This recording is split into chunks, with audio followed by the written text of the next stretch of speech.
তো অনেকেই বলে বোনু তুমি কান ফুটা করাও না কেন, কেন কান ফুটা করাও না, তোমার কানে কি কিছু হয়েছে বা কিছু হয়েছে, কেন কান ফুটা করাও না। কমেন্টে বারবার এই কমেন্টেই আসতে, আজকে তোমাদেরকে দেখাতে চাই আমি কান ফুটো করিয়েছি না করাইনি।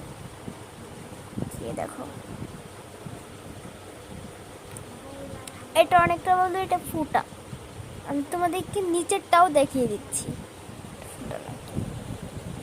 কালকে ফুটো করেছি তো একটু ব্যথা লাগবে আর কি।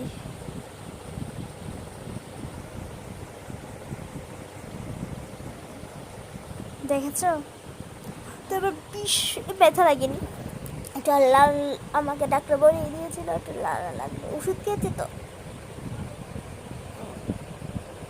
এটা দেখা যাচ্ছে রে কেন তোমাদেরকে আস্তে আস্তে লাগে।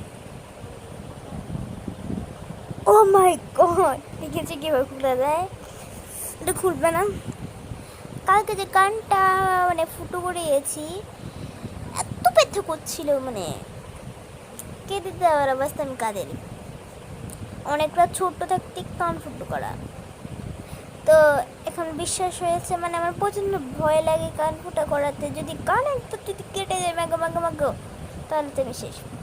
আমার ঠাম্মার কানে কী হয়েছে দেখবে, কালকে আমার সাথে আমার ঠাম্মা কান ফুটিয়েছিল, তো ওরা বলে দিয়েছে কানটা পুরোই শেষ, এটাকে অপারেশন মানে এটা সুতা দিয়ে বেঁধে দিতে হবে কাঁটাটা। দেখাই তোমার, তার আমি ওই ঘরে যাই।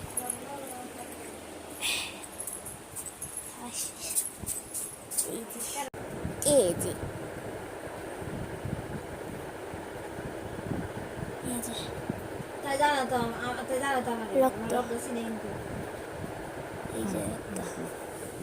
ওই কান্ডা দেখা যাইব দেখা ভালো লাগে না কিন্তু, তো দেখে নিয়েছি। আমার ঠাম্মার কান কি হয়েছে, আর আমার কান খুব সুন্দর, আমার কান খুব সুন্দর।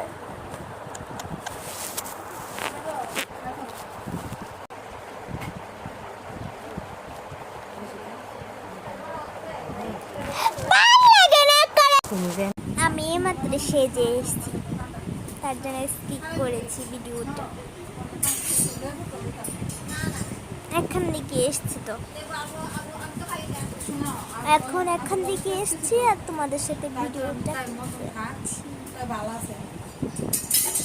কালকে উঠাতে হবে।